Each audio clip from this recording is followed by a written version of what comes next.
This program is made possible by the National Endowment for the Arts and EVI Incorporated.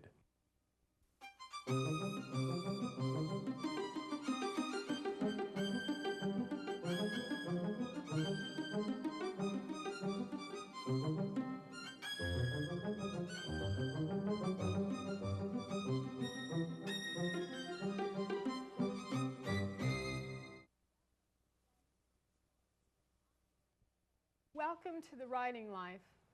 I'm Elizabeth Spires, and our guest today is the poet Philip Levine, author of 16 books of poetry, including most recently What Work Is, which won the National Book Award, and The Simple Truth, which won the Pulitzer Prize in 1995.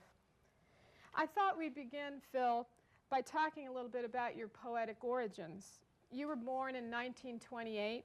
You grew up in Detroit, an industrial city. What was it like growing up in Detroit in the 1930s and 40s? In the 30s, when I was very young, it was rough. My father died in 1933, and when I was 5, and then my mother went to work to support us. It was during the Depression. She was a stenographer. And those were hard times. We moved, there was a succession of declining abodes, you might say.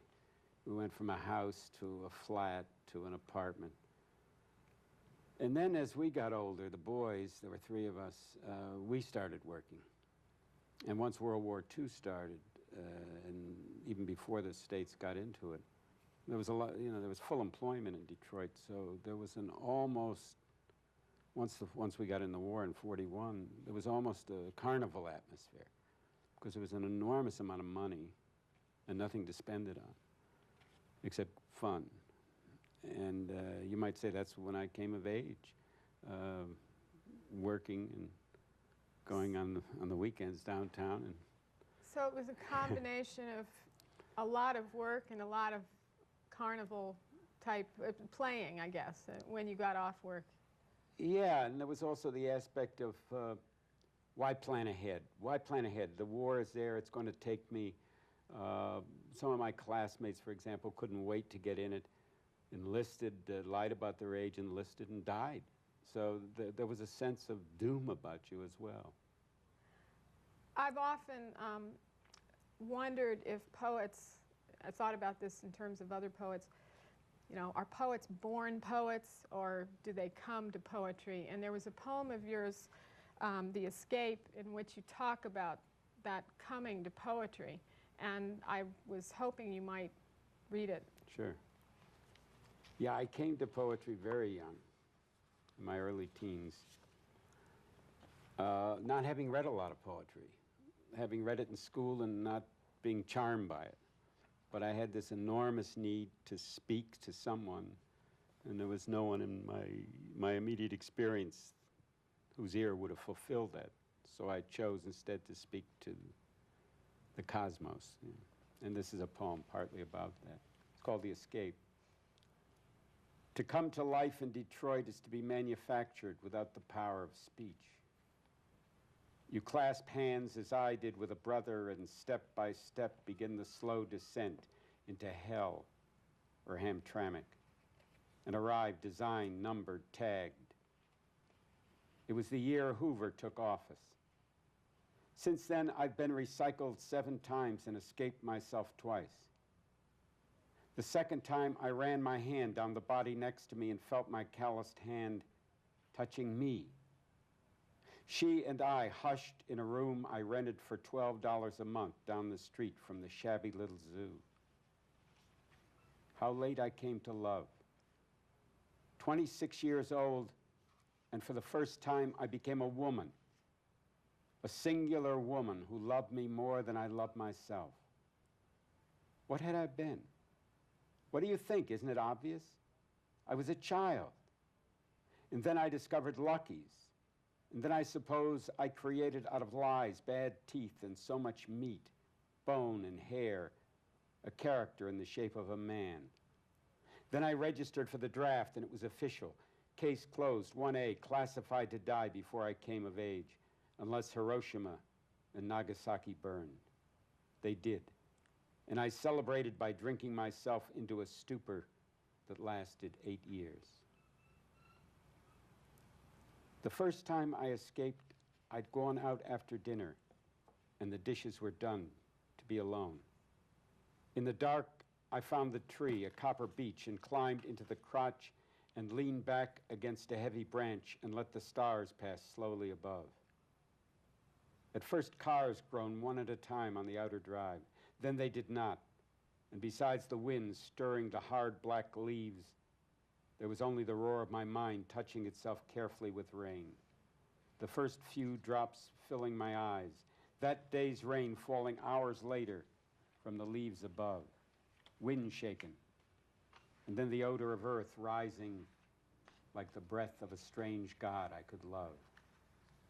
Can you imagine inhaling God at age 14 with lungs still untainted by cigarettes? Little wonder I fell out of the tree and sprawled face down unhurt, my fingers spread wide as though to take handfuls of last year's brittle leaves into my mouth. Hours later, I rose in the shape of a boy named Phil, but now myself. I'm an American. Even before I was 14, I knew I would have to create myself. My beautiful literature teacher, Miss Hardman, who wore gloves on summer days, who had a secret love for me she could barely contain, had whispered this one day as we passed in the hall and fought to still the urge to take my head in her ungloved hands and press my soul into her breasts. If she had not nursed that unacted desire, I might have discovered love before I was ready and lost it, never to awaken in a rented room 13 years later, transformed into an angel gifted with both sexes and no wings. Because we were Midwestern, someone always had to pay. Johnny Moradian had to be blown apart on Okinawa. Silas Nance had to despise himself before my eyes, weeping and weeping because a woman belittled him. Jewel Sprague had to run off to Peru and disappear in the Andes.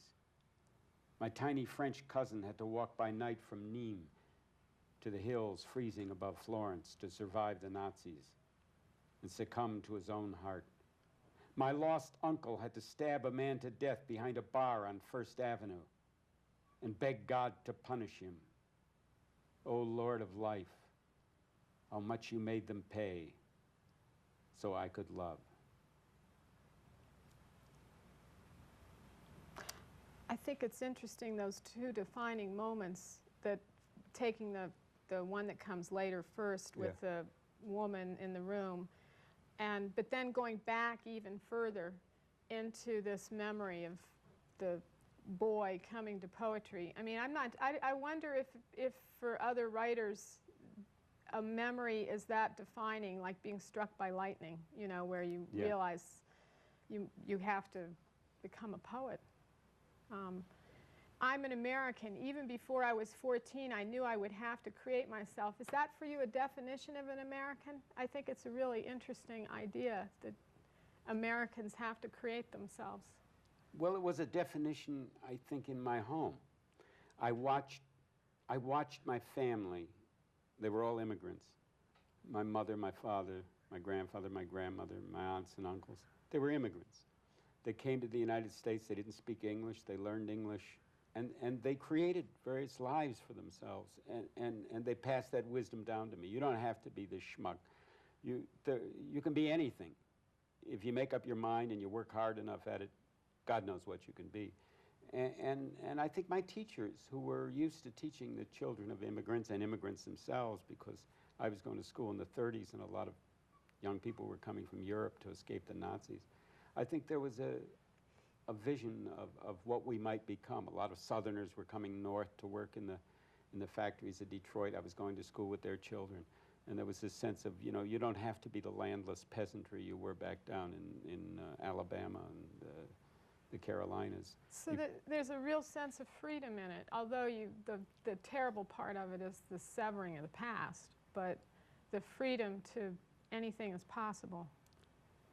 Yes, anything is possible. You know, I take off on Blake here. I say if she had not nursed that unacted desire, I might have discovered love before I was ready and lost it. And Blake says, you know, sooner murder an infant in its cradle than nurse an unacted desire. And that line has always struck me as idiotic. I mean, I can't imagine doing anything worse than that. I mean, I've nursed a lot of unacted desires, and it hasn't hurt me that much. You know, some of them is probably a good thing I nursed them. So I thought, well, as much as I love Blake, I'm gonna stick that in. Am I to take the end of this poem that you feel a little bit of guilt at the bad outcomes of so many of the people around you? I mean, it seems as if they're almost what happened to them enables you, redeems you, or help, or you know, oh Lord of life, how much you made them pay so I could love. Yes. It's, Yeah, I think there was a sense that I grew up with also as a Midwesterner, more than anything else, that life was incredibly hard. And that if it wasn't hard, it wasn't life. You were cheating in a way, you know. And in order to live a real life, it had to be a pain in the ass. And it had to cost you 8 hours a day that you didn't like, you know, where you assembled cars or cleaned plumbing parts. And that may have spawned that. Also, there were these people around me as I moved through my life toward poetry and then into poetry and became successful at poetry. There were these people who were trying to do similar things and kind of exploding along the way, failing, and you know, very sensitive, vulnerable people, probably more vulnerable than I, who didn't make it. And it seemed like all of this agony may have been going on so I could make it, you know. mm-hmm. Well, when you escaped Detroit, I mean, you had been both working these jobs and a student at Wayne State, and then you went to Iowa, and you later went to Stanford, and you had a teacher. I mean, one of my favorite things you've ever written is your essay, Mine Own John Berryman. And I wondered if you could talk a little bit about either what it was like to study with Berryman or what you absorbed from him as a writer and as a teacher. It's a passionate essay. Yeah, he was the greatest teacher I ever saw. It was a combination of wackiness and precision.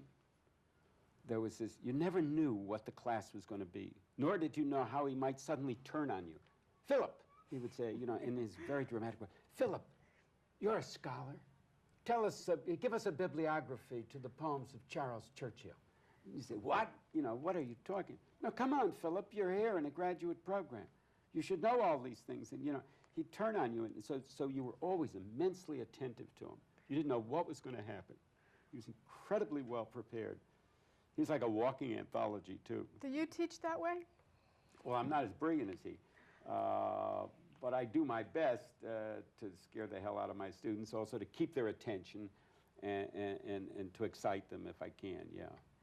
I got the feeling from that essay that, at least with Berryman, your experience, there was much more rigor in that particular class than what I guess I have seen as both a graduate student and a teacher in the writing programs today. It seemed as if his standards were terribly high. I mean, in the best possible way. They were very high. They managed in the first 2 weeks to drive out a good number of students who, seeing how high the standards were and how tough he could be, because he didn't mince words. This is garbage. You know, these statements about doctors, they're hideous cliches and lies, and they do the medical profession a terrible crime. You know, he was perfectly capable of doing it. I remember a doctor's wife wrote this poem. Maybe she'd having marital problems, I don't know what. But it was an attack on doctors, you know, and he launched into this thing of seeing doctors breaking their necks to try to keep Dylan Thomas alive. Not because they knew who he was, just because they knew he was a human life and he should be preserved. And he presented this very dramatically, and then he turned to this woman and said, "And you dare write this poem?" Whew. She never came back. So it was a purist attitude. We're here to do something serious, and the honesty's involved and craft's involved, and if you can't bring it together, forget it. Do something else. Yes, one day he held up the New York Times with an article, headline about Joe McCarthy. It was during the McCarthy Army hearings. And he held it up and he said, these idiots will pass to be replaced by new idiots. And then he held up Ode to a Nightingale by Keats. And he said, this will remain. So let's forget about that other stuff. We have no control over it. We have no, it's not part of who we are. Let's pay attention to what we're learning. That makes me think it is hard to get the news, but people die every day for lack of it. Yes. William Carlos Williams? Yeah, the news that poetry contains. Now, you have a poem about a teacher, not Berryman, but a teacher earlier, Monsieur Degas. Yeah. He was the prelude, you might say, to Berryman. He was a teacher. He's modeled after a teacher I had in the 9th grade, a man of enormous sensitivity and gentleness who was constantly surprising us, who was trying to teach us about life. And we were a bunch of kids who didn't really want to learn that much about life. Even sexuality was something he tried to take up, and he wouldn't put up with our giggling. No, I'm not talking about silly things. He was an amazing man. Monsieur Degas teaches art and science at Durfee Intermediate School, Detroit, 1942. He made a line on the blackboard, one bold stroke from right to left, diagonally downward, and stood back to ask, looking as always at no one in particular, what have I done? From the back of the room, Freddie shouted, you've broken a piece of chalk. Monsieur Degas did not smile. What have I done? He repeated. The most intellectual students looked down to study their desks, except for Gertrude Bimler, who raised her hand before she spoke. Monsieur Degas, you have created the hypotenuse of an isosceles triangle. Degas mused. Everyone knew that Gertrude could not be incorrect. It is possible, Louis Warshawski added precisely, that you have begun to represent the roof of a barn. I remember that it was exactly 20 minutes past 11, and I thought at worst this would go on another 40 minutes. It was early April. The snow had all but melted on the playgrounds. The elms and maples bordering the cracked walk shivered in the new winds, and I believed that before I knew it, I'd be swaggering to the candy store for a Milky Way. Monsieur Degas pursed his lips, and the room stilled until the long hand of the clock moved to 21, as though in complicity with Gertrude, who added confidently, you've begun to separate the dark from the dark. I looked back for help, but now the trees bucked and quaked, and I knew this could go on forever. I think it's so interesting in the poem, the way one gesture or action, you move around it and have all these different students saying it's this and it's that. And then when you get to the end of this poem, it's as if there's an intimation of what's in store for you, even though you're not quite ready for it. You've begun to separate the dark from the dark. It seems like you're going to end up doing that whether you want to or not. That's why I'm so in poetry, yeah, I mean. That's why I'm so scared of it in a way. I mean, the speaker in the poem doesn't participate in a way. He withdraws and says, oh my God, what is this? What's going on here?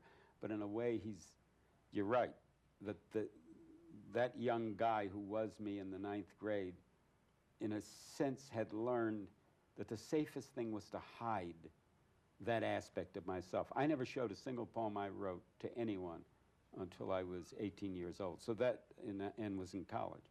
So that aspect of myself was completely hidden. Was it hidden because it would have been so totally, I mean, in your estimation, unacceptable to the peer group you were in? Yes. Not just the peer group, my family as well. It would have suggested I wasn't man enough to be a Detroit factory worker, punch press operator. Poetry's just too much feat. a feat. Yeah. Okay. Yeah. Lately, you taught for many years at Fresno. You have taught at Tufts, and I guess you retired from both those institutions and have become a kind of itinerant traveling poet, an esteemed itinerant traveling poet. You teach now, among other places, NYU? Yeah, most autumns I go to NYU.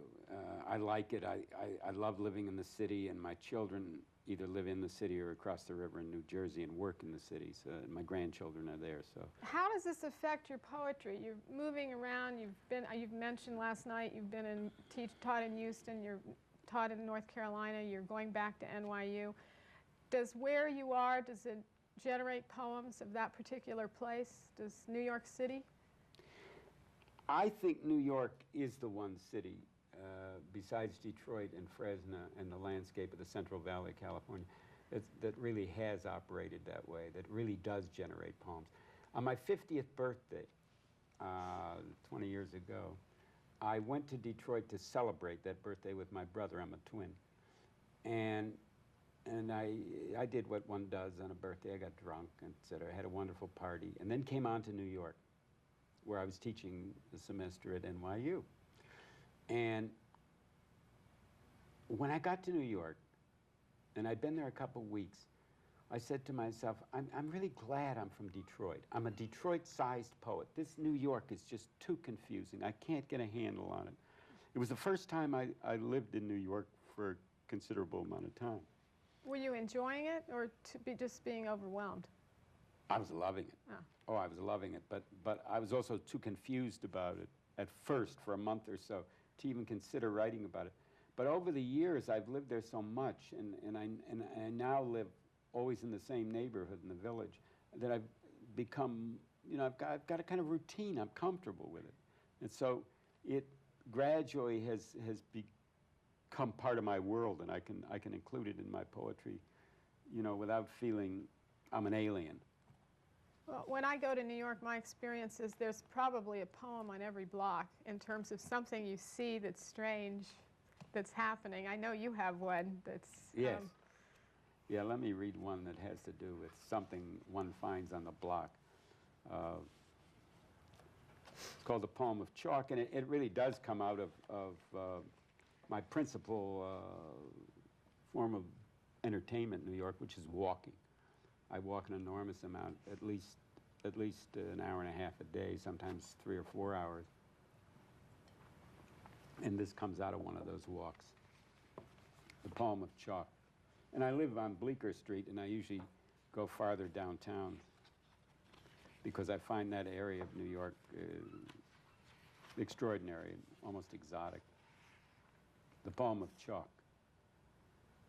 On the way to Lower Broadway this morning, I faced a tall man speaking to a piece of chalk held in his right hand.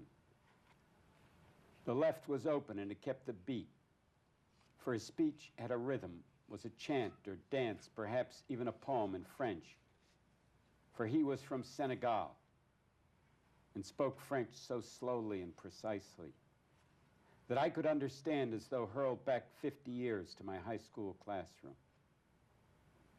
A slender man, elegant in his manner, neatly dressed in the remnants of 2 blue suits, his tie fixed squarely, his white shirt spotless though unironed.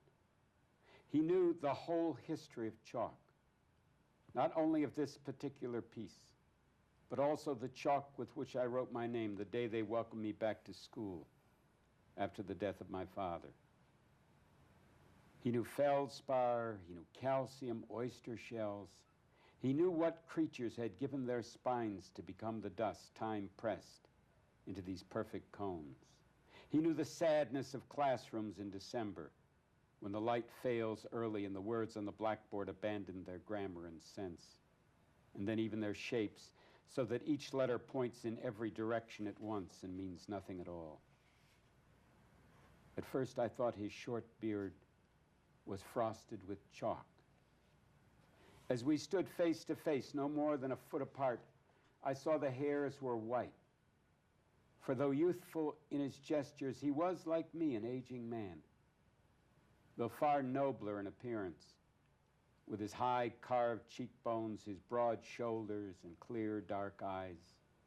He had the bearing of a king of lower Broadway, someone out of the mind of Shakespeare or Garcia Lorca, someone for whom loss had sweetened into charity. We stood for that one long minute, the two of us sharing the final poem of chalk while the great city raged around us. And then the poem ended as all poems do, and his left hand dropped to his side abruptly, and he handed me the piece of chalk. I bowed, knowing how large a gift this was, and wrote my thanks on the air, where it might be heard forever, below the seashell's stiffening cry. I think it's interesting that we think of chalk, we think of when we first learned to write, literally write in school with our chalk, just making one single word. And I just see this guy as a stand-in for the poet. You know, he's a little bit demented. He's also very elegant. He also is articulate, although it's invisible what he's articulating. Writing in the air with that chalk. Did you feel like that was a kind of little poetic gift, the passing that chalk along to you? Yeah, maybe even more than little. I felt he had his literary ancestors, for example, in Wordsworth, in the old Leech Gatherers. You know, the person you stumble upon, who at first glance seems to know so little and at longer glance knows so much more than you do. And he's there in Edward Thomas' wonderful poem, The Gypsy. He's in a wonderful poem as a woman, an old woman in Tristan Corbière. So I'd come across him in literature, and then suddenly I'm faced with him in life. And there was, you know, I didn't recognize all that at once, but by the time I wrote the poem, I did recognize it. Well, if you have your eyes open, you see those things, I guess. I mean, I think of poets do, are open to those experiences. Somebody else might have walked right past him. Yes, yeah. You know, he's also a sort of reincarnation of a figure that appears in an early 20th century poem by the Spanish poet Juan Ramón Jiménez, and then a poem written in 1929 by Garcia Lorca in New York. And my feeling was, exactly as you put it, if our eyes are open, we're encountering these sources of wisdom and poetry constantly. We're out of time, Phil. I want to thank you for coming, though. Well, thanks for asking me, Beth. And thank you for joining us for The Writing Life.